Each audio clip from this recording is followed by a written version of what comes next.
As the government announces the end of the TV license in a few years' time, the BBC have triggered Operation Survival in order to spread more propaganda to save its tax money.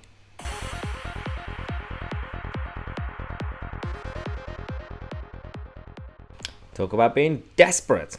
These guys, Gary Lineker and all the other BBC millionaires and all the executive bosses and, of course, the rest of the BBC staff members who are just living on taxpayers' money. That is the truth. These people clearly don't believe that they have enough talent to be able to survive unless they take money from you and your pocket. So these guys have come out over the last couple of days since Nadine Dorries announced that she's going to firstly freeze and cut the TV license fee for them for now. She's also going to start the operation to completely end the state funding modeling that we have by 2027, because that's when the charter is up. And they have collaborated. It says a massive team effort from BBC who have started to send out all this propaganda, nonsensical material.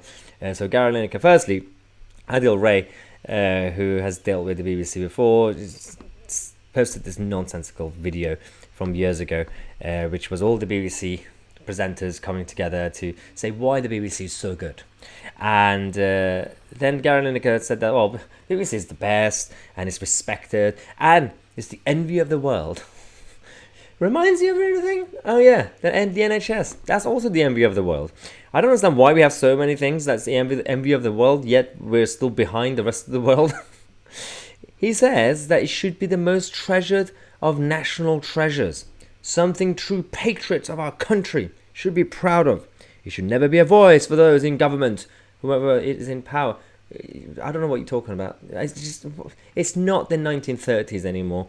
The idea of a state TV is so outdated unless you're in Russia or China or Iran, and this makes no sense. I'm going to tell you why there's a problem, because there's a few conservative-minded people and right-wing people who fall for this propaganda and get brainwashed, saying that, oh yeah, that's a good point.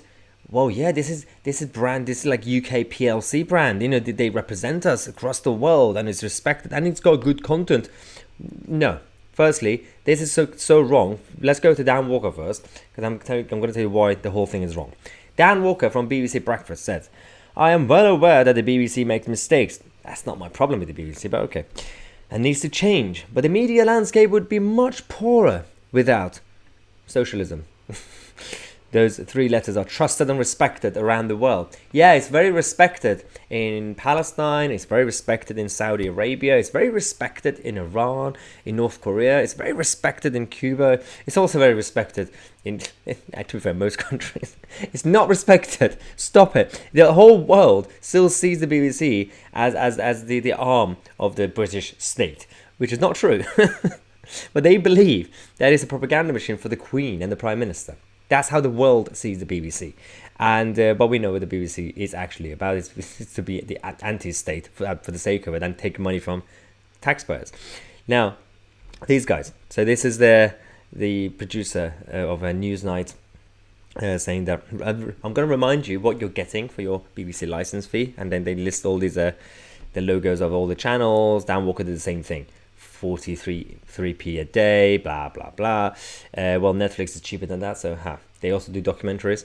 But there is a problem here. I'm going to show you the most idiotic tweet in the history of the world. Deborah Meaden, a fake dragon. So Deborah Meaden proves that you should not try to be stupid. It's a bad idea. Try not to be stupid, like her. Just try. She says, for those kicking the BBC right now, you will miss it when it's gone. I'm not sure what Deborah's been talking about, with her friends, but no one's talking about the BBC staying or going, Deborah. We are talking about changing the model, the funding. That's it. From taxpayers' money to a subscription model, potentially, or something, or advertising. I don't care what they're going to do, something. The BBC is not going anywhere. They say the BBC is good because it produces good content. The BBC doesn't produce content. They create content creators and producers and filmmakers and all these guys. They create the content, then they give it to the BBC, and then the BBC plug it in, and then they broadcast it. Same applies to Sky. Same applies to Fox News. Same applies to Netflix, Amazon Prime. Someone makes something, they give the license to the broadcasters, to the outlets, and then the company broadcasts it. Simple. So the BBC don't create anything. Secondly, if the content is so good, the value, then what are you afraid of? Go private.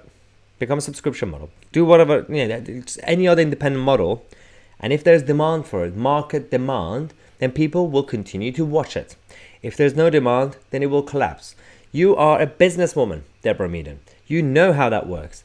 If there is market demand, then regardless of the funding model, the BBC will survive.